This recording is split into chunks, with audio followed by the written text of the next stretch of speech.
Olá, bom dia, boa tarde ou boa noite, tudo bem com vocês? Espero que vocês estejam todos bem. A aula de hoje é uma aula que corresponde à base curricular muito bem, viu? Do sétimo ano. E hoje, dando prosseguimento ao nosso conteúdo, nós vamos tratar das práticas mercantilistas da França e da França e da Holanda.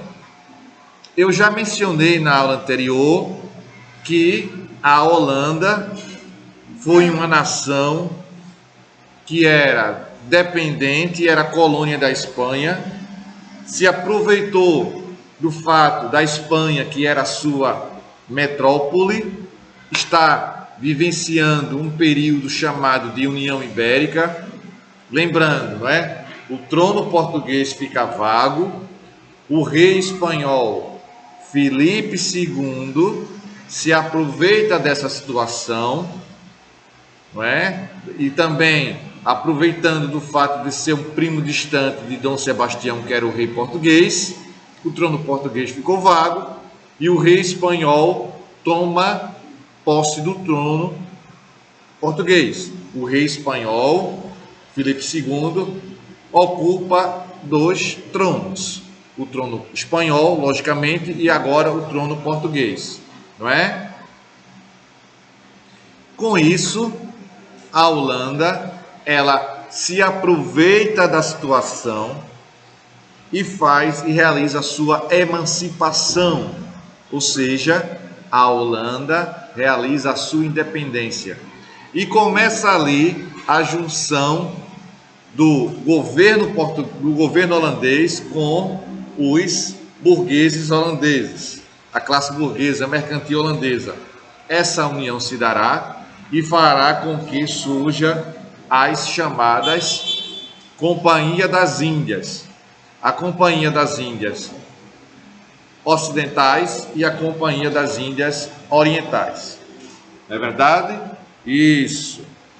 Voltando a falar que essas companhias é como se fosse uma empresa que visava o lucro, se aproveitando do fato que os holandeses já estavam mais do que habituados, estavam aptos, estavam desenvolvidos nas navegações e, sobretudo, na relação comercial, na vendagem.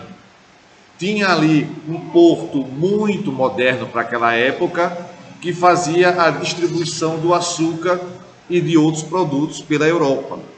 Não é verdade? Muito bem, isso mesmo, viu? Vai longe, continue assim. E eu vou fazer uma abordagem retrocedendo um pouquinho o conteúdo da aula passada, porque eu afirmo sempre, o conteúdo histórico, ele não acontece de forma isolada. Não. Ele acontece de forma juntando uma situação com a outra, não é? Um conteúdo anterior está ligado ao próximo conteúdo. Isso também serve para o conteúdo das práticas mercantilistas e francesas e holandesas. O que é que nós temos aqui? Abra o livro aí na página 164. Tá bom? Na página 164. E aqui na página 164 nós vamos começar logo abaixo dessa imagem aqui que surge. Aqui, ó. Logo abaixo dessa imagem, nós vamos começar uma leitura reflexiva e tem uma legenda aqui. Que é a legenda? Está explicando o que diz aqui nessa imagem. O que é que tem aqui essa legenda dessa imagem? Tapeçaria francesa do século XVIII, representando Luís XIV visitando a fábrica Gobelin, uma das mais famosas tapeçarias, não é? Obra de Charles Lebrun, do século XVII.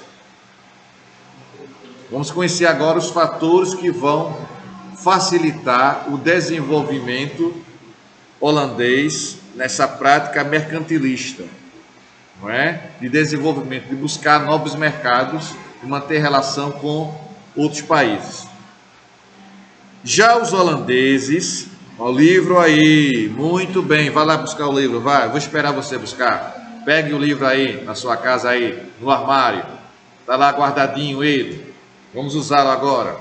Isso, página 164, diz assim: já os holandeses desenvolveram uma forte burguesia mercantil e bancária.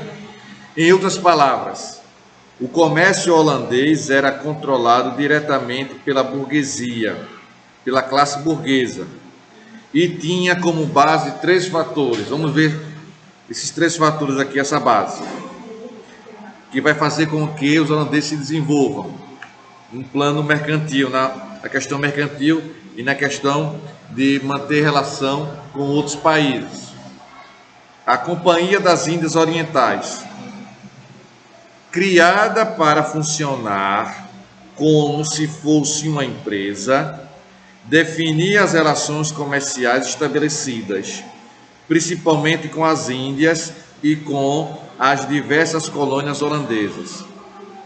Foi fundada em 1602, a Companhia das Índias Orientais.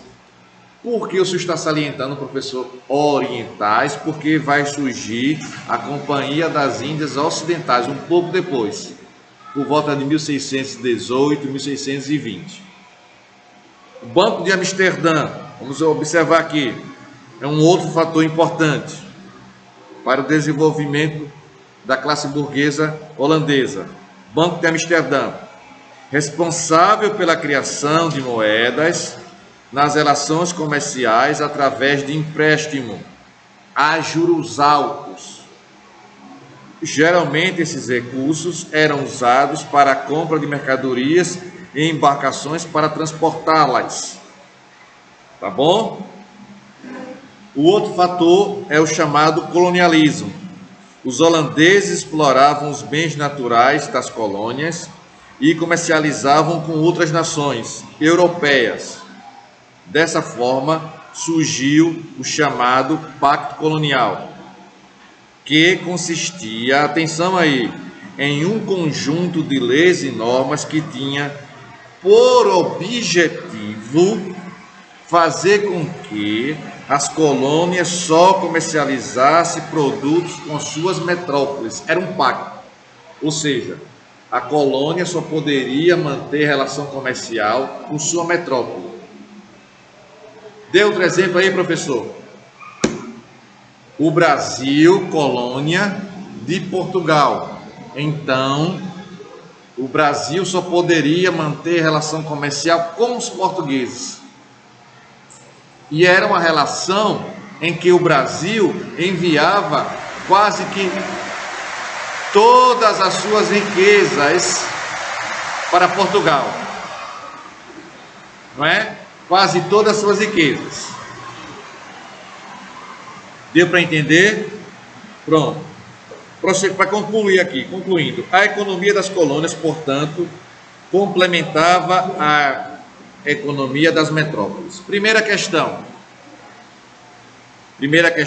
do conteúdo aí, praticando conhecimento. Não é? Primeira questão, página 165. 165. Não é? Temos então essas questões para verificarmos como está o nosso conhecimento histórico. Diz assim: embora as primeiras movimentações do mercantilismo tenham sido frutos das políticas portuguesas e espanholas, a Inglaterra, a Holanda e a França avançaram e consolidaram as novas práticas de relações comerciais, criando inclusive empresas privadas de que se tem notícia na história da humanidade. As primeiras empresas privadas foram criadas nesse período aqui, não é? No início do século XVII. Pensando nisso, quais as contribuições da Inglaterra para o mercantilismo? Resposta. A resposta. Os ingleses contribuíram decisivamente para a consolidação do mercantilismo. A resposta. Os ingleses contribuíram decisivamente para a consolidação do mercantilismo, vírgula, mesmo tendo se lançado as grandes navegações de forma bem tardia, mesmo tendo se lançado as grandes navegações de forma bem tardia, devido à Guerra das Duas Rosas, ponto. Ok? Desenvolveram estruturas importantes, vírgula, como o comercialismo, não é? Comercialismo, vírgula, que consistia na exportação de seus produtos manufatureiros e têxteis, vírgula, que foram base para a Revolução Industrial,